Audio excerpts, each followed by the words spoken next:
Buenos días, hermanos, buenos días, estimados todos, amigos, amigas, bienvenidos sean. Vamos a comenzar con la reunión de hoy, vamos a continuar con el estudio de la palabra de Dios y vamos a continuar con el tema de las bienaventuranzas o la verdadera felicidad. Bien.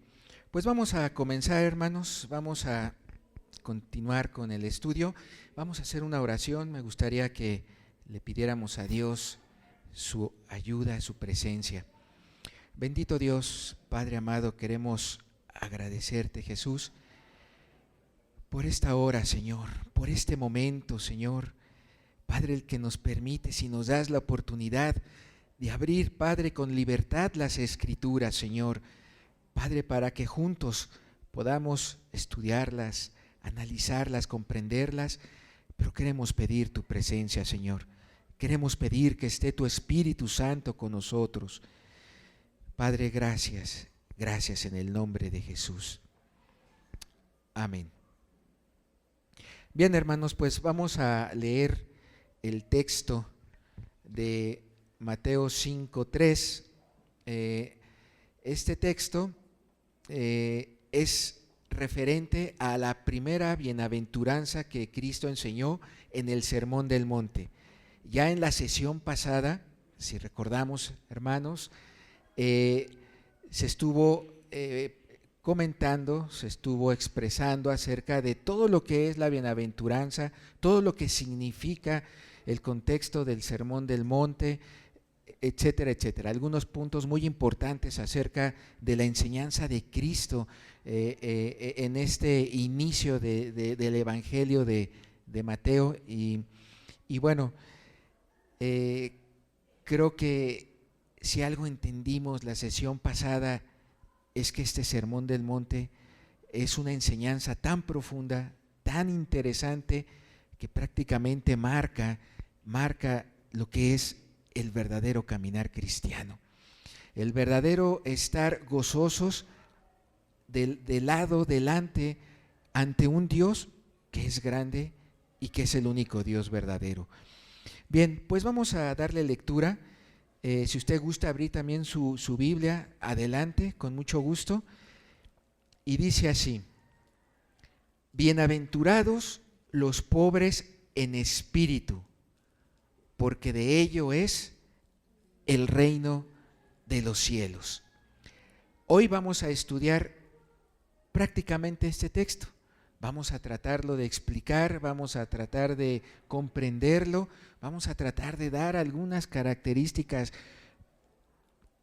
para comprender lo que es la parte central de ahí, que es los pobres en espíritu. Este texto, hermanos, amigos, estimados, comprende tres partes importantes.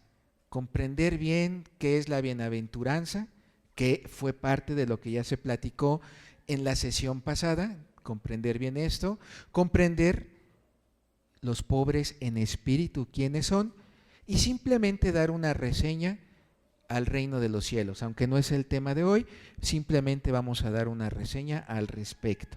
Son tres partes. Entonces, me gustaría que se mantuviera allí en pantalla para que usted lo estuviera observando, recordando, viéndolo, memorizándolo también. Se vale memorizarlo para en el transcurso de la sesión estar regresando siempre a este texto, los pobres en espíritu. Bien, respecto a lo que es bienaventurado, pues como lo hemos definido veces anteriores, es alguien sumamente dichoso, ¿verdad? Es alguien que de verdad es muy feliz, es sumamente feliz, grandemente dichoso, verdaderamente feliz, ¿verdad? Como lo estábamos, como el hermano lo estaba enfatizando en la sesión pasada. Eso es al respecto de la bienaventuranza, y déjeme comentarle algo, si usted lo recuerda, pero a mí me llamó la atención porque es algo nuevo que aprendí. La sesión pasada se refería a nuestro hermano a que la palabra griega que describe la palabra bienaventuranza es Macarios, ¿verdad? ¿Quién lo recuerda? La palabra griega, Macarios, ¿verdad? Esa palabra griega en el tiempo de Jesús, en los tiempos de los discípulos, cuando Cristo estaba precisamente enseñando este sermón, era una palabra que se acostumbraba a que se le refiriera solamente a los dioses, o sea, como que los dioses paganos eran los únicos a quien se podían tener el derecho o podían tener el privilegio de ser Macarios, de ser solamente bienaventurados, ¿verdad? Y sin embargo, lo que a mí me llamó la atención es que Cristo rompe ese paradigma cuando está enseñando a la gente, cuando está enseñando ahí a los discípulos y dice, Macarios, no es para esos dioses, Macario es para ti. Macario es para que tú también lo vivas, para tú también puedes tener esa oportunidad de ser realmente dichoso. No solo los dioses, no solo se queda eso imputado en los dioses, no, Cristo rompe eso y dice, es para ti. ¿Estamos de acuerdo? Eso a mí me bendijo mucho y se me fue muy interesante. Así que solamente le hago remembranza a esta parte. Ahora, la segunda parte a entender es pobres en espíritu, pero quiero primeramente hacer una reseña sobre el reino de los cielos. El reino de los cielos, algunos lo han definido como es aquella esfera en la que se reconoce el gobierno de Dios. O sea, el reino de los cielos es esa comunidad, ese ambiente, ese entorno en donde se está obedeciendo la ley de Dios, en donde se obedecen los principios de Dios, en donde se obedecen los preceptos de Dios, o sea, en donde Dios gobierna. ¿Por qué? Porque estás atendiendo a las leyes de Dios. Vamos, nosotros podemos poner un ejemplo tal vez muy trivial, pero si uno pasa en su auto del Estado de México y se traslada a la ciudad, en el momento en que entra a la Ciudad de México, las leyes de la Ciudad de México son las que te aplican, ya no las la del estado de donde vienes, ¿verdad? Y viceversa, si tú sales de la Ciudad de México en tu auto y pasas hacia el Estado de México, ¿qué leyes van a operar en ese momento? Las del Estado de México, ¿verdad? Entonces, se van a operar las leyes de esa región, de esa comunidad, de esa entidad federativa. Bueno, esa esfera o esa congregación o esa persona que decide ser gobernada por la ley de Dios, ahí entonces está operando el reino de los cielos. Bien, otra definición que dan algunos dice que es allí donde los hombres se someten al gobierno de Dios, allí existe el reino de los cielos, ¿verdad? Entonces es prácticamente similar al anterior, ¿sí? Es en donde esté gobernando la ley de Dios, en donde se permita que se gobierne el reino de Dios, en donde esos hombres, donde haya un grupo de hombres, donde haya una persona en lo particular que decida que someterse al gobierno de Dios, ahí está el reino de Dios o el reino de los cielos. La verdad es que decir el reino de Dios o el reino de los cielos es exactamente lo mismo aquí en el Evangelio de Mateo, como lo han analizado algunos teólogos. No varía. Decir reino de Dios y reino de los cielos es exactamente lo mismo. Ahora, fíjense algo muy interesante aquí, hermanos. Observemos el texto. Bienaventurados los pobres en espíritu, porque de ellos es el reino de los cielos.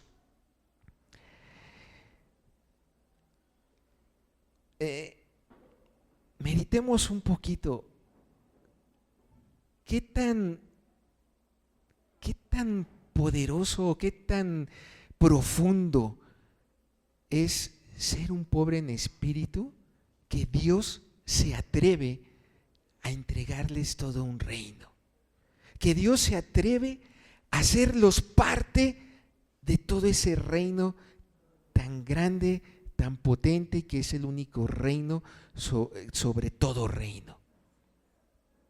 ¿Qué habrá en el pobre de espíritu que Dios lo hace ser perteneciente, o lo hace tener lugar, o lo hace tener el reino de los cielos? Yo meditaba en algo, hermanos. Yo recuerdo aquí en la escritura, ¿se acuerdan de la reina Esther? ¿Se acuerdan cuando la reina Esther se atreve a entrar a los atrios, ahí a la parte principal donde está el trono del rey Asuero, ¿verdad? En este caso su esposo? Pero bueno, ante las leyes, la legislación de todo aquel imperio, se sabía que cualquiera que entrara sin permiso a ese lugar donde está el rey, pues era sentenciado a muerte. O sea, tenía dos opciones: que el rey extendiera su cetro y le diera perdón, o lo mandarán a matar, ¿no? Por haberse atrevido a entrar sin el consentimiento del rey a esa área, a esos atrios, a ese lugar. ¿Sí lo recuerdan, verdad? Bien, imagínense, yo recuerdo que dice la escritura que entró la reina Esther,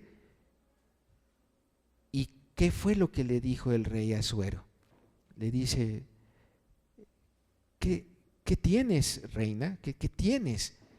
Dime lo que quieras y te daré hasta la mitad de mi reino. Imagínense, pónganse a pensar, decir: este amigo se atrevió a dar la mitad del reino si tan solo se lo pedía a la reina Esther. O sea, hasta la mitad de su imperio, todo ese imperio persa, imagínense. Me ponía a pensar, bueno, pues qué cosa tan grande. Vamos, trataba de imaginarme un poco. O cuando le dice el rey Herodes también, ¿verdad? Ahí a la muchachita que danzó muy bien, a la hija de Herodiana, ¿no? Herodía, exactamente. Muy bien. ¿Qué le dice? Oye, quedó impresionado el rey Herodes y le dice: pídeme lo que quieras y te daré hasta la mitad, igual, de su reino, ¿no? Y tú dices: bueno, estos hombres se atrevieron a decir eso. Es impresionante, pues, de qué magnitud habrá sido eso que impactó a estos reyes como para dar y atreverse a dar la mitad de su reino, y siendo en el caso de Asuero un gran imperio. Tú dices: wow. Bueno, pero ahora imagínate a Dios diciendo: de ellos no es la mitad, no es un pedazo, de ellos es el reino de los cielos. ¡Wow! ¡Qué impresionante! ¡Qué impresionante! Porque tanto los imperios o los reinos de Asuero o de Herodes o de otros reyes o imperios son terrenales, son imperios terrenales, reinos terrenales, pero este es un reino más que terrenal. Es un reino espiritual. Y observemos, y Dios lo concede a los de pobres, a los que son pobres de espíritu. Bueno, entonces la siguiente pregunta es: ¿quién es un pobre de espíritu? Es lo que vamos a analizar. Bien, en la siguiente lámina te pongo una pregunta de reflexión. Ese reino de los cielos que Dios ha otorgado a estos pobres en espíritu, ¿está en posesión de usted en lo particular? ¿Está en su posesión? ¿Es usted parte de ese reino? ¿Se considera usted ciudadano cuyo rey es Dios bendito, Dios eterno? ¿Está usted en este reino? Bueno, es una pregunta de reflexión que usted, es mi anhelo que usted al final de toda esta sesión pueda reconocerlo, reflexionar, vea usted su condición como tal, ante lo que hoy vamos a estudiar, a leer de las Sagradas Escrituras. Y bueno, para ello vamos primeramente a estudiar entonces qué es un pobre en espíritu. ¿Qué es? Sí, son personas, claro, que tienen un corazón como usted y como yo, somos personas, pero Dios nos puede considerar pobres en espíritu o no pobres en espíritu. Bueno, vamos a la siguiente lámina y vamos a estudiar primeramente lo que no es un pobre de espíritu. Ahí en la imagen usted puede observar a una persona que está pues prácticamente como que vive en la basura. Tal vez aquí nosotros lo podríamos conocer como un T por 8 o alguien que generalmente llega a esta condición pues porque en su vida tuvo algún problema muy grande que no pudo enfrentar. Muchas veces personas que llegan así suelen ser personas que vivían bien, tenían una buena familia, pero se dieron a un vicio, se dieron tal vez al alcohol o a la droga y poco a poco fueron perdiendo el respeto de la gente, el respeto de sus familiares y llegan a condiciones de este tipo, ¿no? Donde prácticamente no poseen nada hablando en lo económico. Bueno, pobre en espíritu no se refiere a una persona en estas condiciones, no se refiere a un pobre que está tal vez pepenando en la basura, o no se refiere a un pobre que está intentando hacer una casa de cartón porque no tiene recursos. Eso no es un pobre de espíritu. O sea, no nos estamos refiriendo a la pobreza en las cuestiones externas, a cosas exteriores, ¿verdad? No tiene que ver con la economía o con las cuestiones financieras, ¿verdad? Pobre de espíritu no es eso. Ajá. Bien, pobre de espíritu tampoco es o tampoco son aquellos que consienten o que dicen no tener codicia ni amor al dinero. Esos tampoco son pobres de espíritu. O sea, si alguna persona dice, mire, yo soy pobre de espíritu porque yo ya no codicio, porque yo ya no le tengo amor al dinero, ese no es el concepto de ser pobre de espíritu. ¿Por qué? Porque esa persona a lo mejor podrá estar mintiendo, a lo mejor podrá estar robando, o a lo mejor podrá estar, no sé, adulterando, etcétera. Pero eso sí, no codicia el dinero, y puede ser, no codicia el dinero, no ama el dinero, no tiene deseos de riqueza, no tiene esas lujurias ante la riqueza. Ok, no lo tiene, pero no significa que sea un pobre de espíritu el no tenerlo. ¿Estamos de acuerdo? Entonces simplemente hay que salir de esos conceptos que puedan a veces escucharse en la sociedad. No tiene que ver con que una persona esté libre de decir yo soy libre de la codicia. Qué bueno que estás libre de la codicia, pero no es ser pobre en espíritu, es más que eso. Bien. Ahora sí, queda esta parte clara. Vamos a pasar a la siguiente lámina y vamos a leer entonces algunos cortos puntos, algunas muy cortas definiciones de lo que implica ser pobre de espíritu. Y ahorita vamos a poner algunos ejemplos. Bien, en principio podemos leer que un pobre de espíritu es una persona que es humilde de corazón. Y nuevamente no me estoy refiriendo ni nos referimos a lo que a veces se habla de humildad, ¿no? Esa persona vive en una casa muy humilde, o sea, quiere decir que vive en una casa de muy bajos recursos. No es esa humildad. No, es la humildad que nace del corazón, es la humildad que nace de aquí adentro de una persona para ser sencilla. Es una humildad que tiene una persona que es totalmente contraria a lo que es un orgullo, o a lo que es una persona soberbia, o a la que es una persona prepotente. Ser humilde es lo contrario a esa prepotencia, a ese orgullo, Entonces, tiene que ver los pobres en espíritu con alguien que es humilde, que vive la humildad desde su corazón.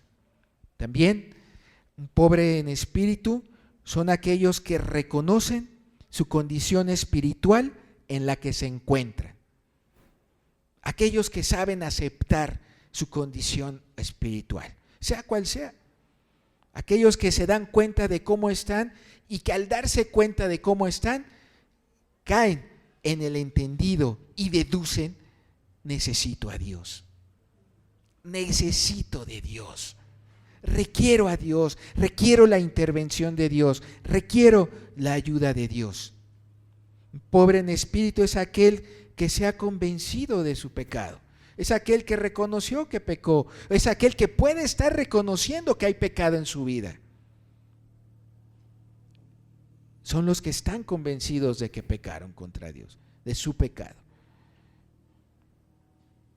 Un pobre de espíritu, pobre en espíritu también, son aquellos que han experimentado ese arrepentimiento, que pudieron ya arrepentirse, ese arrepentimiento que surge, que nace desde aquí, desde tu corazón, y que precede precisamente en un momento en el que has de creer en Cristo, has de creer en Dios. Es ese arrepentimiento que precede a la fe en Cristo.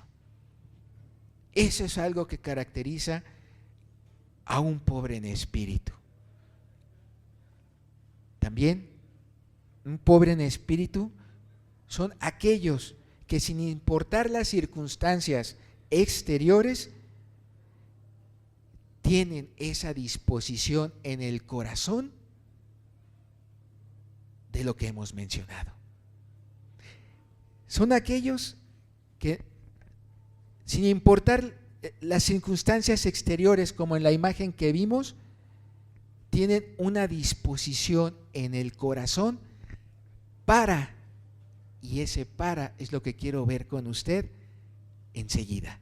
Y para esto vamos a ayudarnos y vamos a leer una porción de la Escritura que tiene que ver con algo que también enseñó Cristo y que fue una parábola que se le llama y es conocida hoy como el fariseo y el publicano. En la siguiente lámina, adelante, ahí está. Así que busquemos el texto de Lucas capítulo 18 en el verso 13. Voy a leer desde el 9, claro, para tener todo el fragmento, toda la parábola completa. Vamos a leerlo juntos.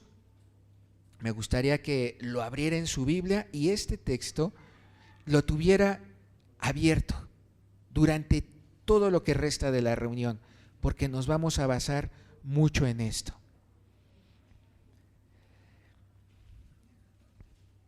Cristo enseñó a hacer una parábola. Cristo enseñó en esta parábola acerca del fariseo y el publicano.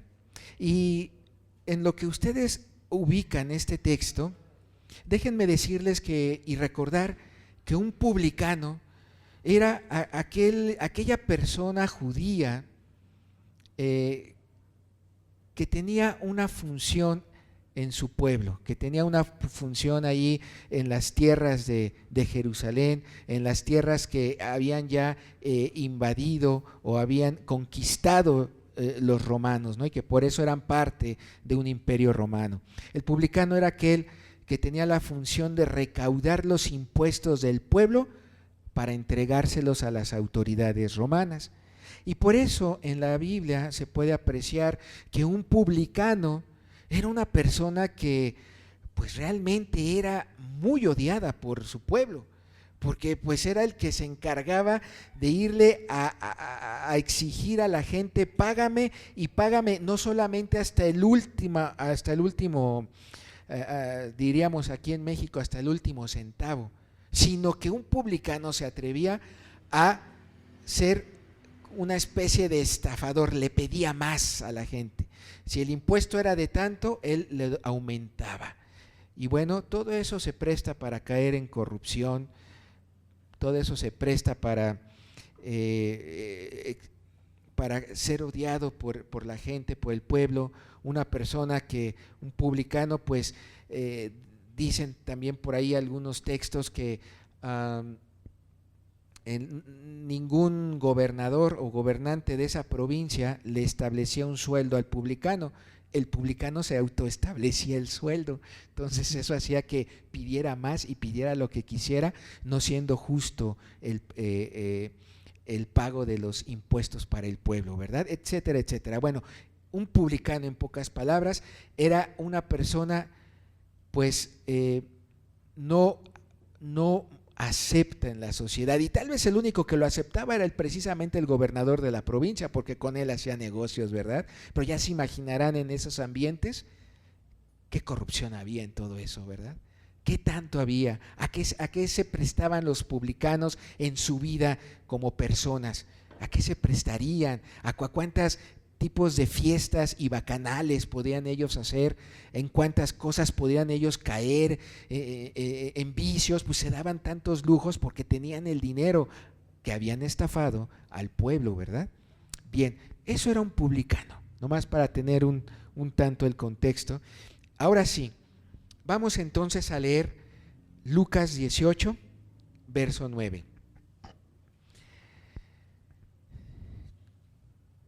Comenta Jesús y enseña: a unos que confiaban en sí mismos como justos y menospreciaban a los otros, dijo también esta parábola. 2 hombres subieron al templo a orar. Uno era fariseo y el otro publicano. El fariseo, habla primero del fariseo, puesto en pie, oraba consigo mismo de esta manera. Observen la manera o la oración de este fariseo, que es totalmente la antítesis o lo contrario a lo que es un corazón que es pobre en espíritu, a lo que es un pobre en espíritu. Y oraba así el fariseo: Dios, te doy gracias porque no soy como los otros hombres, o sea, no soy ladrón, injusto, adúltero, ni aún como este publicano. Ayuno 2 veces a la semana, doy diezmos de todo lo que gano. Y bueno, en el verso 13 se va a ver ahora la declaración o la oración del publicano, y observen el contraste, y es precisamente en esta oración en la que quiero basarme para que podamos profundizarla y ver ahí lo que es un pobre en espíritu. Dice así el verso 13: mas el publicano, estando lejos, no quería ni aún alzar los ojos al cielo, sino que se golpeaba el pecho diciendo: Dios, sé propicio a mi pecador. Hasta ahí, hasta ahí. Voy a volver a leer esta oración del publicano, obsérvenla y ahorita hacemos algunos comentarios. Dice, verso 13: mas el publicano, estando lejos, no quería ni aún alzar los ojos al cielo, sino que se golpeaba el pecho. Hasta ahí, hermanos, hasta ahí. Esta forma, esta frase, estas palabras que está expresando en publicano, ¿qué te lleva a pensar? ¿Qué te lleva a pensar referente a la condición de esta persona? ¿Cómo se sentía el publicano? ¿Cómo crees tú que él se sentía? ¿Cómo cree usted que él estaba sintiendo aquí en su corazón? ¿Qué estaría sintiendo él en su alma, en su espíritu? Porque si vemos algo, él está reconociendo algo que no está bien en su vida. Está dando una expresión de que al acercarse al templo y al estar ante la presencia de Dios, él se está dando cuenta que no está bien ante Dios. ¿Estamos de acuerdo? Ahora, Quisiera yo profundizar y a manera de proyectar un poco más el corazón del publicano. ¿Qué estaba pasando ahí dentro? ¿Qué estaba sintiendo? Bueno, pudiera este hombre haber estado convencido de que en ese momento no había nada bueno en él. Nada, estaba él empezando a comprender que su vida y su caminar hasta ese momento no había nada bueno. Todo era práctica de pecado, todo era cuestión de pecado.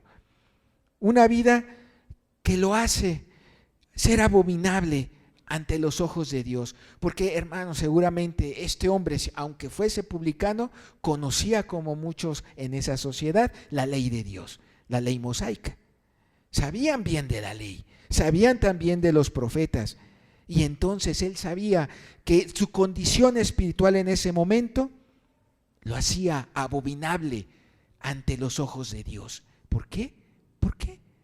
Simplemente por desobediencia a la ley de Dios en la vida que había estado llevando.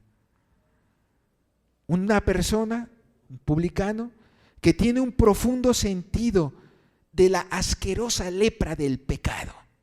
Entendía entonces que era pecado.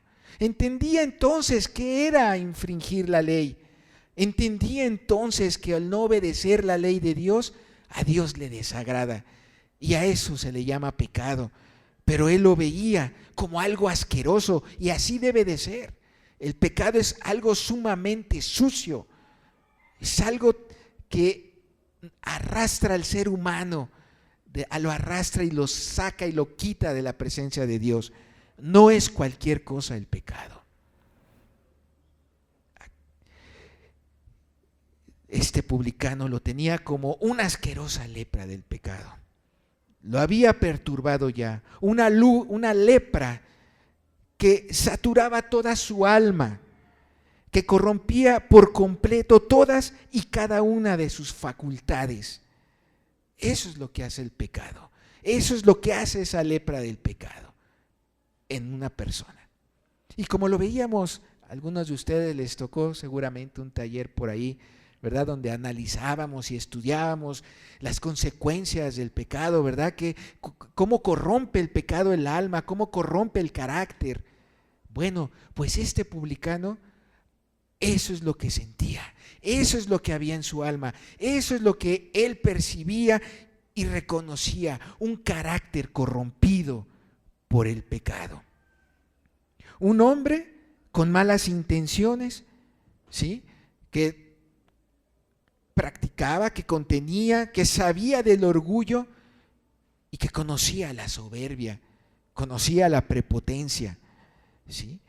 Con una constante inclinación él a pensar de sí mismo lo más alto que los demás, el verse a sí mismo mucho mejor y más alto que los demás de lo que debiera de pensar, ¿verdad? La Biblia nos enseña a nosotros a que debemos de pensar con cordura, que debemos de pensar con prudencia, lo que vernos a nosotros mismos no más altos que los demás, sino con cordura, con prudencia. Era un hombre, este publicano, con la sed de sentirse honrado por la sociedad, de sentirse admirado, de sentirse estimado por los demás, ¿verdad? Sí, seguramente en sus bacanales eso era lo que buscaba, ¿verdad? Sentir la alabanza tal vez de la misma gente que tenía parte en esos fiestines, ¿no? Sí, eso es lo que sentía este publicano en esta parábola, en esta expresión. Podríamos también decir que era una persona con odio, con envidia, con celo, con ganas de vengarse. Abrigaba la venganza, el enojo, la malicia, cómo no, malas palabras, cómo se habrá llevado con un gobernador de su provincia, con malas palabras, amargura. Un hombre que ahí en la imagen lo interpretan, lo representan como un hombre ahí humillado, un hombre hincado, un hombre reconociendo su innata enemistad contra Dios y con la humanidad. Un hombre que sabe que no tiene como amigo a Dios. Un hombre que sabe que no tiene a su lado y el favor de Dios. ¿Por qué? Porque lo ha ofendido. Porque es un pecador. Es un impío. Un hombre con amor al mundo. Un hombre también lleno de inmundicia. Un hombre con torpes y dañinos deseos que penetran lo más profundo de su alma. Un hombre que está consciente de cuán profundamente ha ofendido con su lengua, con palabras inmodestas, falsas, carentes de bondad en todo lo que habla, que no edifican. Él sabe, ese publicano, que luego dice cosas, proyecta cosas, se expresa y habla cosas que no edifican. No edifica ni da gracia a los oyentes, a sus semejantes, a su prójimo. Un hombre con palabras corrompidas ante la presencia de Dios y que contristan el Espíritu de Dios. Un hombre con malas obras, imposibles de contar sus malas obras o enumerarlas. Un hombre con su culpa delante de su rostro.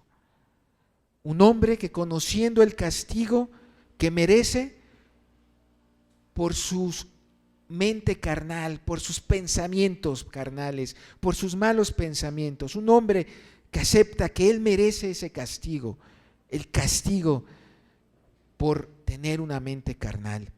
Un hombre con malos pensamientos y acciones pecaminosas. Un hombre que no duda. Y aquí es algo importante, hermanos, y es parte de esta profundidad que debemos de darle a esta condición, como se está interpretando a este publicano. Un hombre que no duda ni por un momento de que merece la condición del infierno, donde el gusano no muere y donde el fuego nunca se apaga.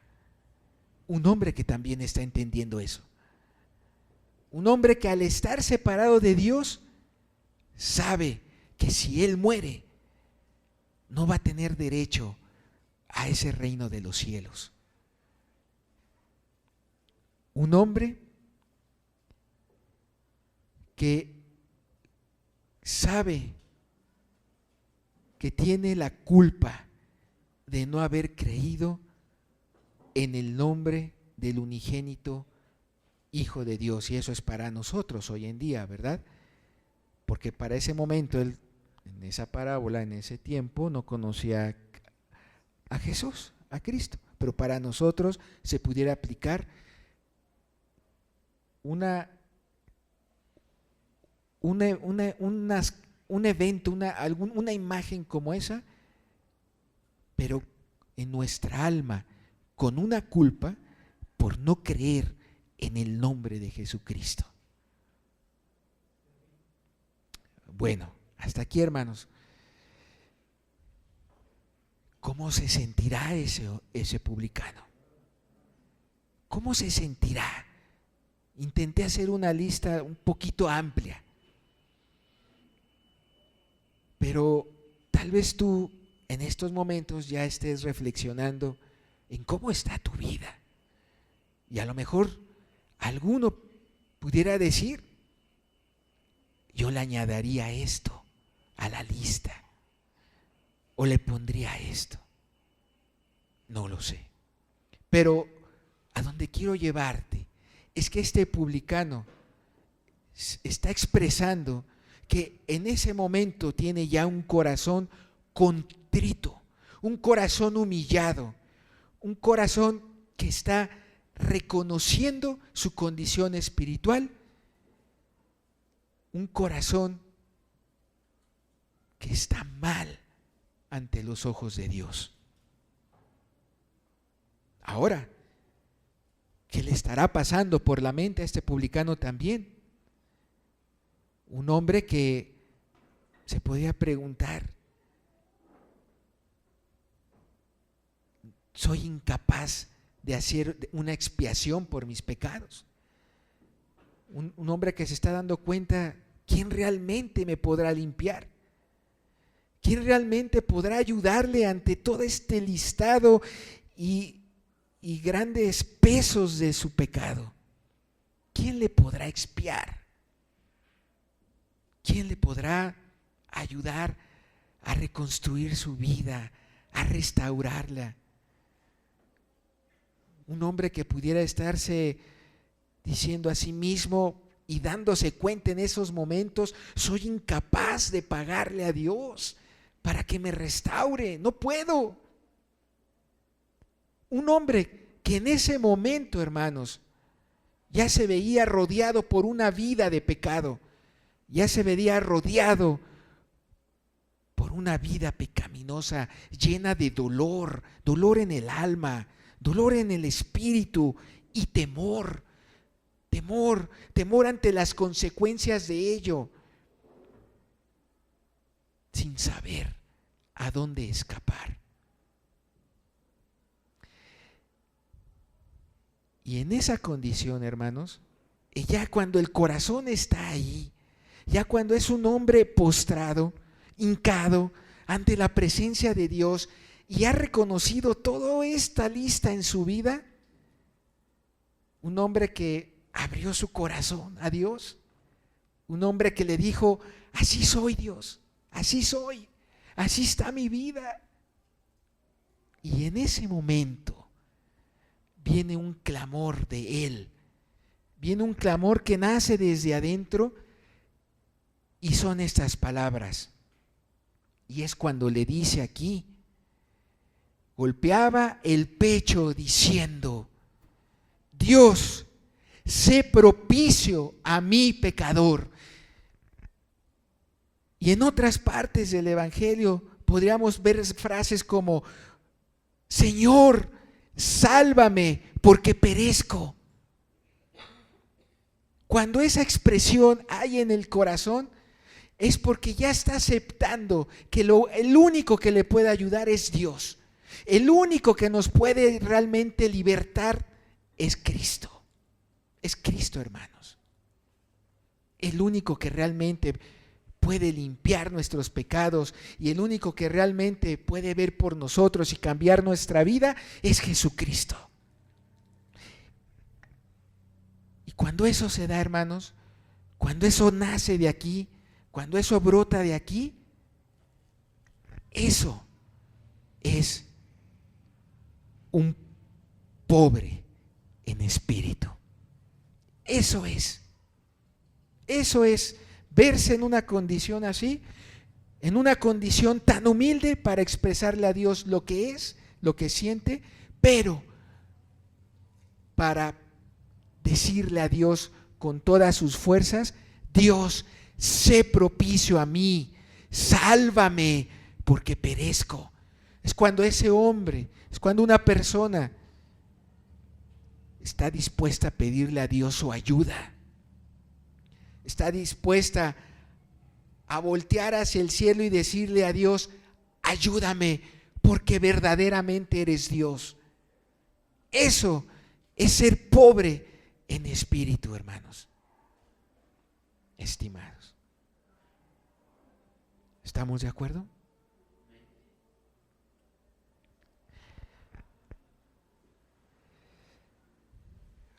Ahí es en ese cuadro, es en ese momento cuando una persona ve y se hace parte del reino de los cielos, porque ¿a quién le está pidiendo que gobierne su vida? ¿A quién? A Dios. A Dios, ¿verdad, hermanos? Fíjense que quiero comentarles muy brevemente. A mí me pasó algo similar en mi testimonio, en mi conversión. Y déjenme les platico un poquito, muy rápidamente.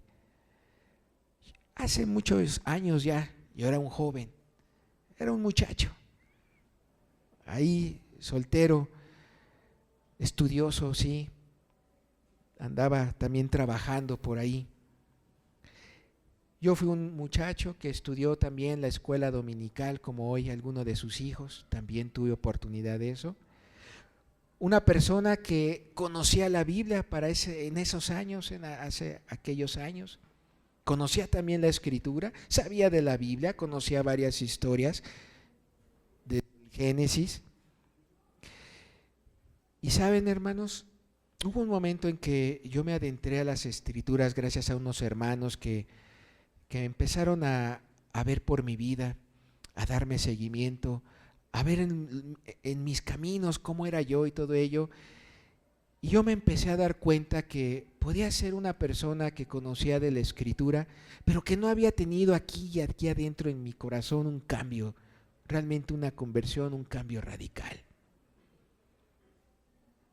Tal vez yo podría identificarme mucho con aquel pasaje en Apocalipsis, vamos a leer nomás para dar un poquito el contexto. Yo así me sentía, hermanos, era chavo, era muchacho, y me identifico mucho con esta descripción que hace Cristo a la iglesia de Laodicea. Allí en el capítulo 3, en el verso 15 de Apocalipsis, podemos leer en el verso un poquito antes para dar el contexto. Apocalipsis capítulo 15, 3, dice así, en el verso 14 dice, y escribe al ángel de la iglesia en Laodicea: he aquí el amén, el testigo fiel y verdadero, el principio de la creación de Dios, dice esto. Y el verso 15 dice: yo conozco tus obras, que ni eres frío ni caliente. Ojalá fueses frío o caliente, pero por cuanto eres tibio y no frío ni caliente, te vomitaré de mi boca. Porque tú dices: soy rico y me he enriquecido. Y es lo que yo les comentaba. Yo podría decir, pues yo estudié en la escuela dominical. Yo pasé por varios talleres, cursos de temas cristianos. Conocía un poco más la Biblia. Bueno, pero eso no me hacía ser rico. Me identificaba mucho porque no había habido un cambio aquí. Entonces yo me identificaba, es que parece que soy ese tibio, ese muchacho tibio que anda de aquí para acá, en actividades, sí, del cristianismo, de hacer lo bueno, de la misericordia, pero hay algo aquí que a mí me está indicando, algo falta. Decía: Dios, pareciera que soy un tibio porque no he reconocido realmente tu gobierno. Dios, pareciera que soy un tibio porque no me he postrado, porque no me he rendido realmente a tus pies para decir que gobierne tu pueblo, que gobierne tu reino, que gobiernen tus estatutos sobre mi vida. Así me veía, hermanos, así me veía. Como dice aquí, porque tú dices: yo soy rico y me he enriquecido y de ninguna cosa tengo necesidad, y no sabes que tú eres un desventurado, miserable, pobre, ciego y desnudo. Y saben, hermanos, una vez yo estaba en mi habitación, yo me postré en mi cama y yo le expresé a Dios: es que me siento así, Dios, es que percibo que mi vida es como algo tibio. Y entonces yo acepté, como dice aquí, es que Dios, si tú ves en mi vida, realmente puedo decir que soy ese desventurado, soy ese miserable, soy ese pobre, soy ese ciego, no alcanzo a ver qué me falta. Soy ese hombre, como dice aquí la Escritura, desnudo. No tienes nada, no eres nada. Yo estaba en mi habitación, estaba orando y estaba reconociendo eso, hermanos. Lo estaba reconociendo. Y saben, fue ahí cuando se me vino a la mente un texto en la Escritura, que fue aquel cuando el ciego Bartimeo, ¿lo recuerdan? Cuando se da cuenta que iba a pasar Jesús por ahí, un ciego de por vida ahí, sentado, tal vez como a veces vemos a algunas personas, ¿no?, pidiendo alguna limosna, sin poder ver.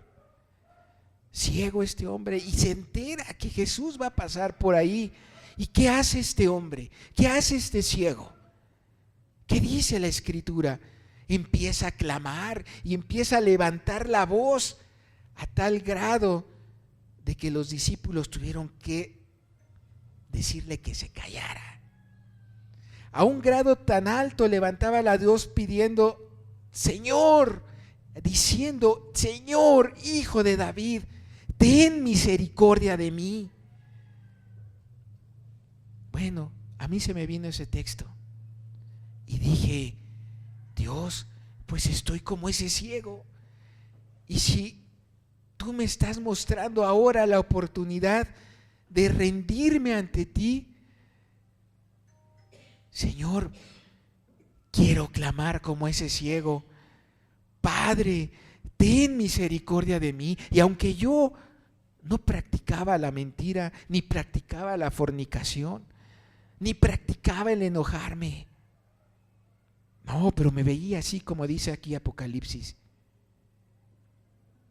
Y yo le empecé a clamar a Dios y decirle: Dios, ayúdame, sálvame.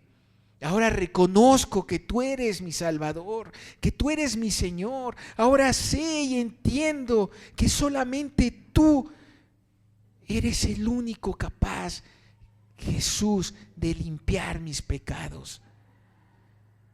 Ahora yo quiero tu gobierno. Ahora yo quiero que gobiernes sobre mi vida. Ahora yo quiero que seas mi Dios. Pero se lo decía, hermanos, desde lo más profundo de mi corazón. Y tan se lo decía de lo más profundo en mi corazón que solo recuerdo algunas frases, algunas palabras que en ese momento le dije a Dios, como diciéndole: mira, Dios, si tú no me salvas, yo estoy literalmente en el infierno. Yo estoy ahí. ¿Para dónde va a ser mi destino? A ese lago de fuego. Pero yo no puedo salvarme por mí mismo. Y es cuando yo acepté que solamente Cristo era el que podía llegar y tomarme de la mano y sacarme de ahí, sacar a mi alma de ese estado en el que me encontraba. Y saben, hermanos, fue ahí cuando experimenté algo muy sorprendente. ¿Saben qué fue? La paz. Hubo paz en mi alma. Hubo paz. Y a la vez una cierta alegría y gozo, porque decía: Dios, gracias por estar conmigo. Y se manifestó un agradecimiento muy grande. Señor, gracias. Gracias, porque si tú no hubieras intervenido, yo me quedo así el resto de mis días. Yo se lo dije a Dios, se lo dije. Y saben, Él me respondió en ese momento. Ahí mismo yo sentí la presencia de Él. Ahí mismo yo me di cuenta que Él me estaba perdonando y que Él se estaba acercando en amor. Hermanos, si les comento esto, es para decirles: esto es un pobre en espíritu. Es esa condición en el corazón. Es caminar con esa cualidad en el corazón. Eso es un pobre en espíritu, hermanos. Y ahí, hermanos, es precisamente cuando comenzó mi cristianismo. Ahí comenzó verdaderamente el que yo fuese cristiano. Ahí comenzó el que el reino de los cielos ahora estaba conmigo, en mí. Era parte de ese reino de los cielos porque había aceptado el gobierno de Dios. De manera natural, hermanos, yo puedo reconocer, tenía unas ganas de hacer el bien. Y yo conocía otro texto en la Escritura que yo aprendí mucho. Me decía, mira, vence con el bien el mal. Yo lo sabía y ahora lo quería vivir. Y ahora quería ser una persona, como decía la Escritura, ese embajador que represente a Cristo para hacer el bien y vencer con el bien el mal. ¡Wow, hermanos! ¡Wow! Ahora podemos entender cómo Dios es capaz de dar su reino, no la mitad de su reino, de dar su reino, de traer su reino a un pobre en espíritu. Por eso Cristo, y ahora podemos entender las palabras de Cristo cuando decía, es que el reino de los cielos se ha acercado, está cerca, está muy cerca de ti. El reino de los cielos está entre nosotros, dice otra porción de la Escritura. Y algo que caracteriza al reino de los cielos es entre nosotros, es porque ahí hay justicia, ahí hay paz y hay gozo en el Espíritu Santo. Wow. Wow, hermanos. Wow. Entonces, creo que hasta aquí usted ya ha podido entender y hemos podido entender un pobre de espíritu es aquel que tiene un corazón dispuesto para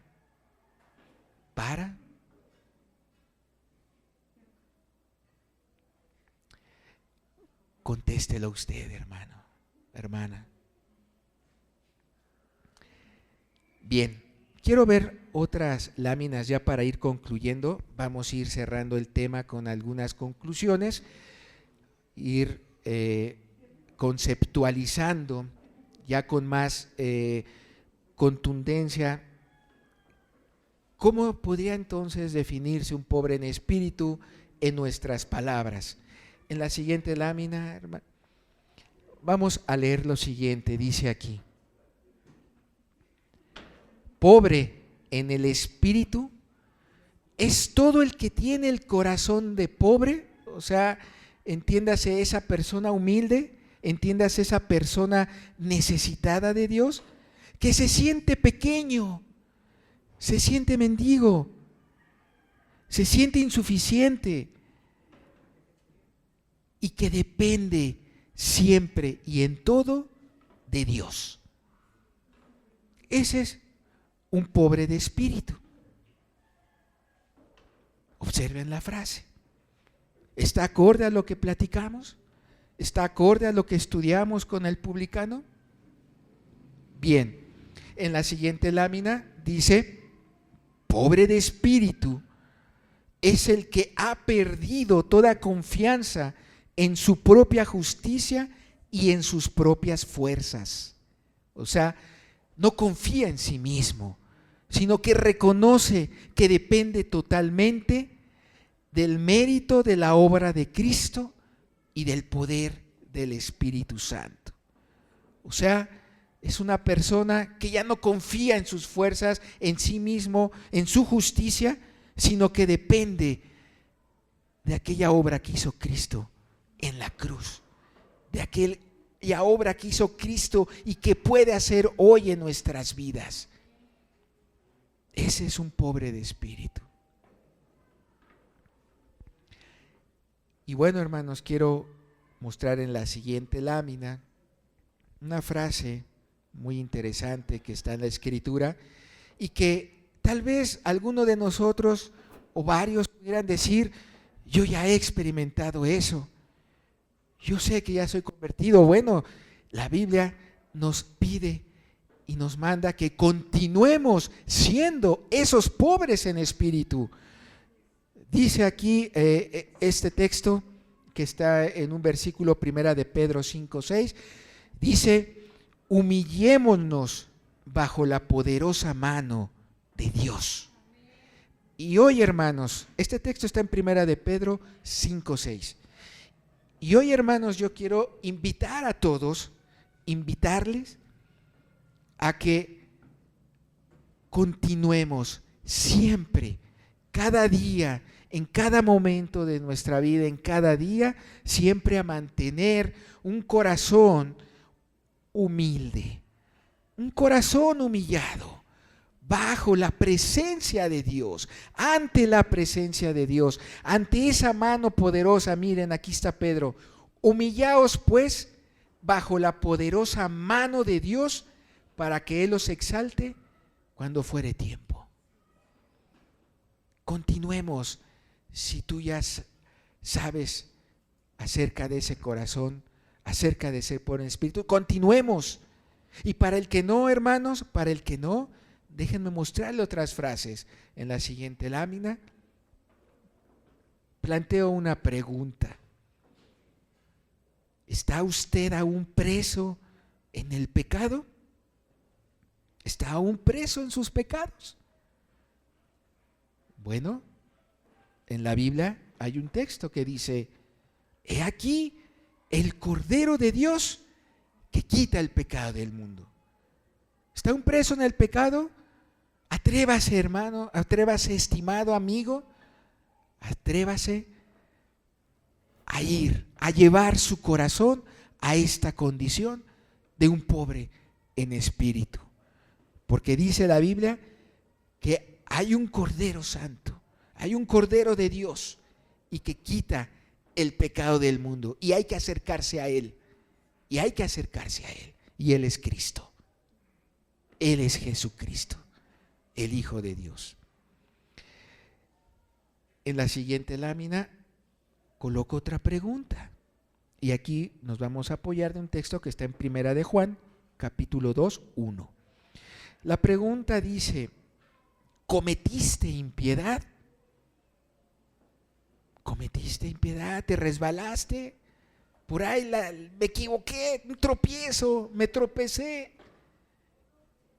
Bueno, hermanos, amigos, estimados, dice también la Biblia en este verso de Juan, fíjense, hijitos míos, estas cosas os escribo para que no pequéis. Y si alguno hubiere pecado, abogado tenemos para con el Padre, a Jesucristo, el justo.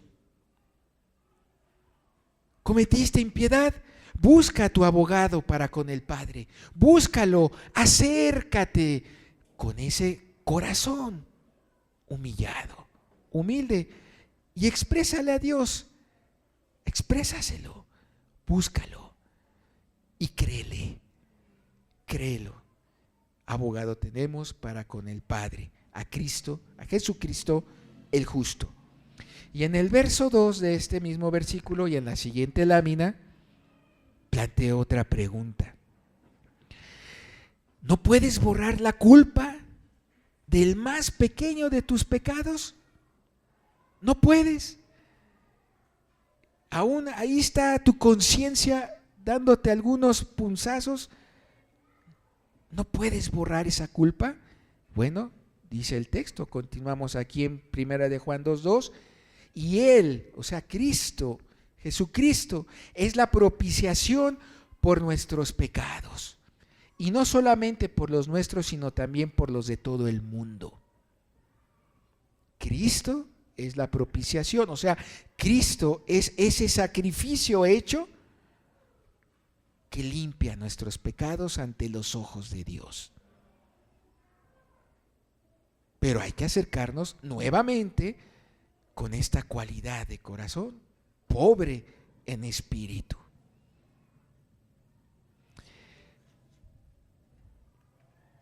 en la siguiente lámina.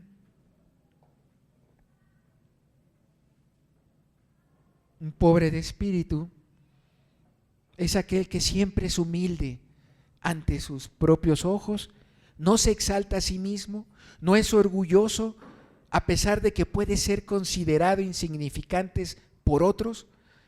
Él ve todo como la voluntad de Dios y se goza de que se le permita compartir los sufrimientos de Cristo.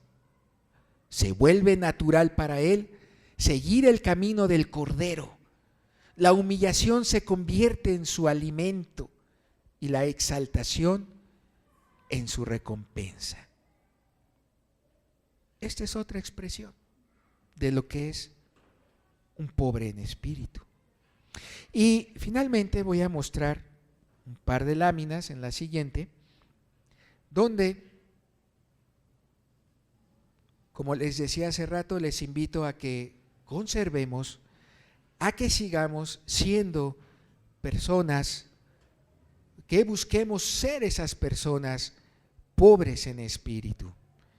¿Y cómo en nuestro diario vivir? Bueno, a que tú puedes, aquel que ama renunciar a sus ventajas para el beneficio de los demás, esa es una persona que tiene un corazón con esta cualidad.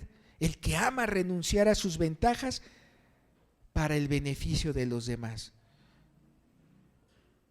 También un pobre de espíritu vive como en la siguiente frase se expresa, en la siguiente lámina, se niega a sí mismo para que su vida no sea de ninguna forma una ofensa para los otros.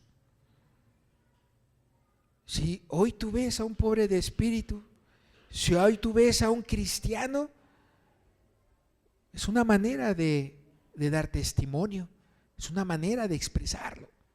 Se niega a sí mismo para que su vida no sea de ninguna forma una ofensa para los otros. Esto está respaldado en el verso de Mateo, en el capítulo 16, en el verso 24.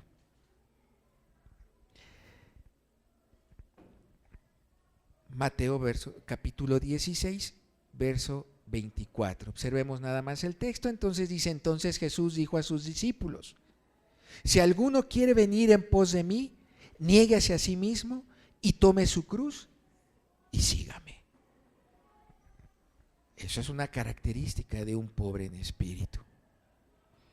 Siguiente lámina, un pobre de espíritu, hoy en día lo puedes ver, vive su vida para darla como un sacrificio. Vive su vida para darla como un sacrificio. Veamos Marcos capítulo 10 en el verso 45.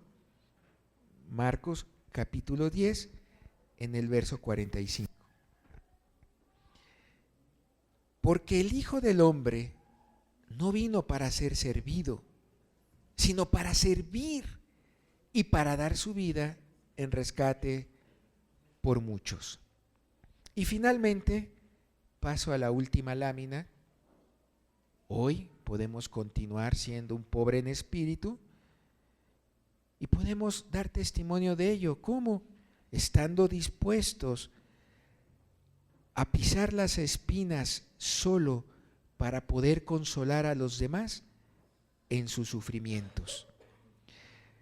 Una persona que está dispuesta a pisar las espinas con el fin, tan solo por el hecho de querer consolar a los demás en sus sufrimientos.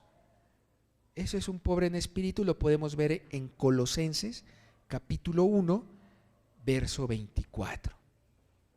Colosenses capítulo 1, verso 24, con este texto terminamos. Dice así, ahora me gozo en lo que padezco por vosotros y cumplo en mi carne lo que falta de las aflicciones de Cristo por su cuerpo que es la iglesia. Un pobre de espíritu tiene esta cualidad en el corazón, el ver por los demás. Bien, hermanos, escuchemos un canto. Me gustaría que meditáramos en el siguiente canto. Me gustaría que reflexionáramos cada uno en nuestra vida. Si es que nos falta algo, si es que deseamos realmente y anhelamos realmente caminar el camino que nos enseñó Jesús, el camino que nos enseñó Cristo.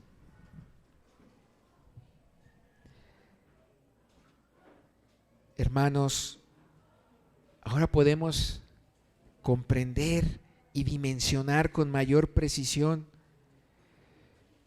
el primer texto que vimos: bienaventurados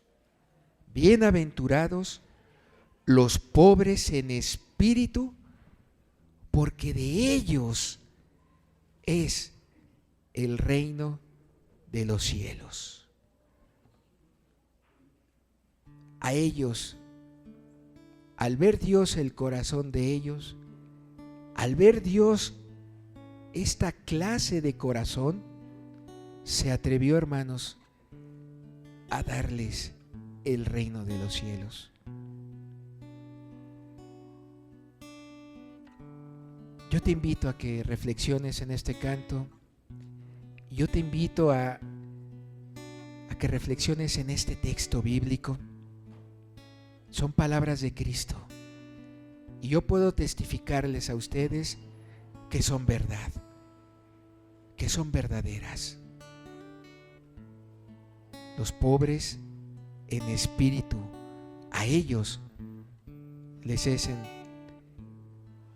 entregado el reino de los cielos.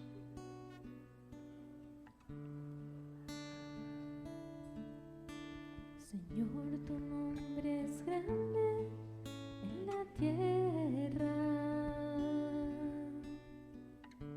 ¿Quién morará con el fuego abrasador?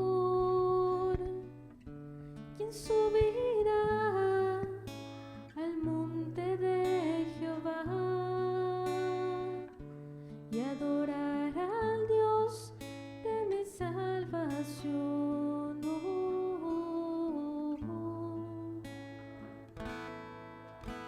Señor, tu nombre es grande en la tierra.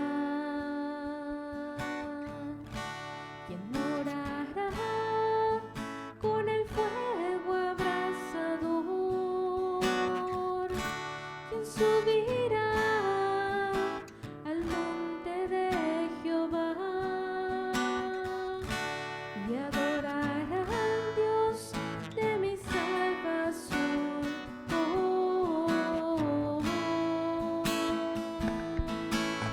Y así me di Aleluya, alto y sublime. Yo habitaré con aquel que es pobre y humilde de espíritu, y que tiembla mi palabra. Y así me dijo el alto y sublime. Yo habitaré. Así es, mi hermano, así es, mi amigo. Él va a habitar en ti. Él va a habitar en ti. El Espíritu de Dios, Cristo mismo, va a habitar en ti. Tiembla mi palabra. Si tú eres pobre en espíritu, Y que tiembla mi palabra.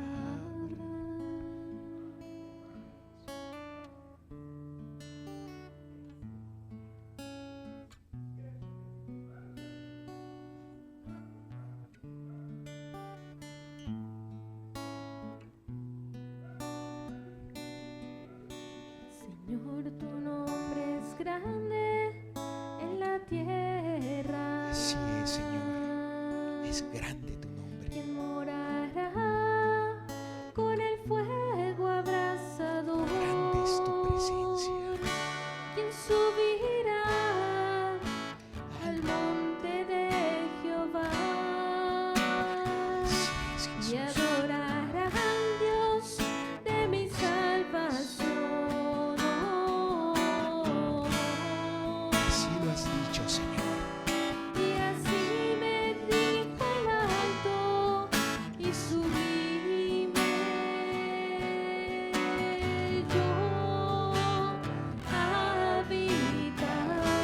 Gracias, Jesús.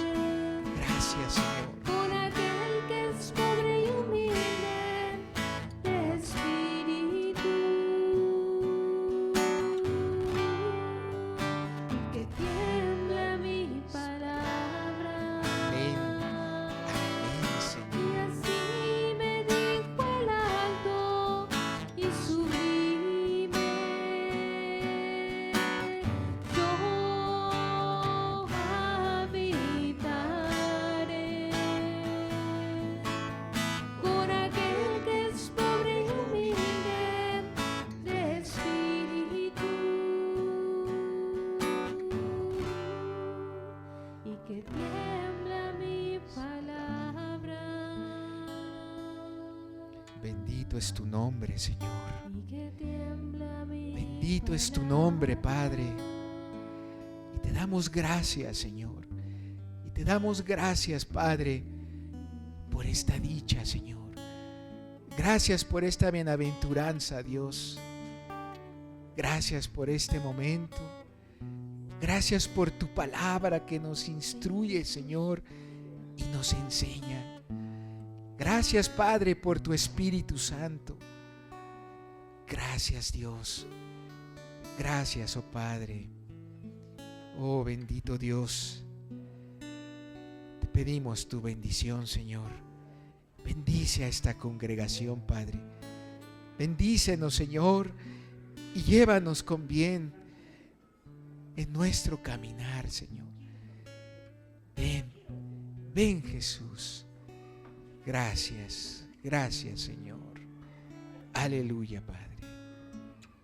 Aleluya. Bendito tu nombre. Amén.